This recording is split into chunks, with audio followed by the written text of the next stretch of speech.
महजबीन अपने घर आई और उसने अशरफियों का तोड़ा और थान दिखाया। अबुल हसन इन्हें देखकर बहुत खुश हुआ और उठकर खड़ा हो गया। अब महजबीन ने कहा कि मैं मरने का स्वांग रचती हूं और तुम जाकर खलीफा से कुछ सहायता की जुगाड़ करो।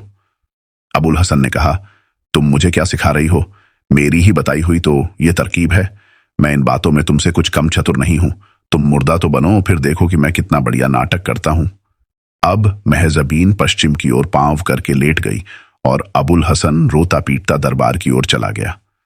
दरबार में जाकर उसने इतने ऊंचे स्वर में विलाप किया कि वहां के सारे कामकाज रुक गए और सब लोग उसकी ओर देखने लगे।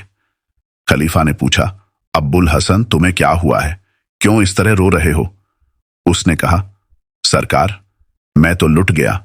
आपने जिस सुंदरी महजबीन से मेरी शादी कराई थी वह भगवान को प्यारी हो गई।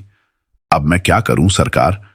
खलीफा को उसका दुख देखकर बड़ा खेद हुआ और उसके चेहरे पर दुख के चिन्ह प्रकट हुए।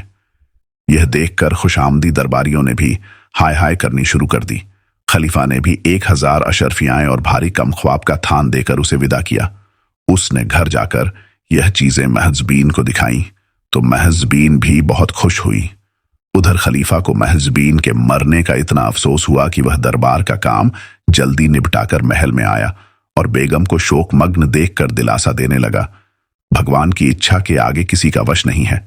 अब तुम महजबीन को भूल जाओ, वह वापस नहीं आ सकती। जुबैदा ने कहा, आप क्या कह रहे हैं? महजबीन नहीं बल्कि अबुल हसन मरा है। मैं तो महजबीन के वैधव्य से दुखी थी। खलीफा ने हंसकर मसरूर से कहा, देखो बेगम, जैसी समझदार औरत ऐसी पागलपन की बात कर रही है।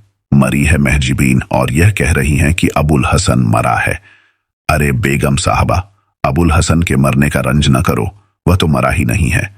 तुम अगर अपनी पुरानी और प्रिय दासी की मृत्यु का शोक करो तो समझ में आने वाली बात है और स्वाभाविक भी है। अबुल हसन हट्टा कट्टा है। अभी कुछ ही देर पहले वह अपनी स्त्री की मौत पर रोता बिलखता दरबार में आया था। सभी लोगों ने उसे देखा। यह मसरूर भी उस समय मौजूद था। यह भी मेरी बात की पुष्टि करेगा। इससे पूछो कि मैंने क्रियाकर्म के लिए अबुल हसन को 1000 अशरफियाएं और कमख्वाब का एक थान दिलवाया है या नहीं।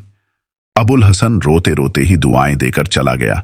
मल्लिका जुबैदा बोली, हुजूर, मैं जानती हूं कि विनोद प्रियता आपके स्वभाव में है, इसीलिए ऐसी बात कह रहे हैं।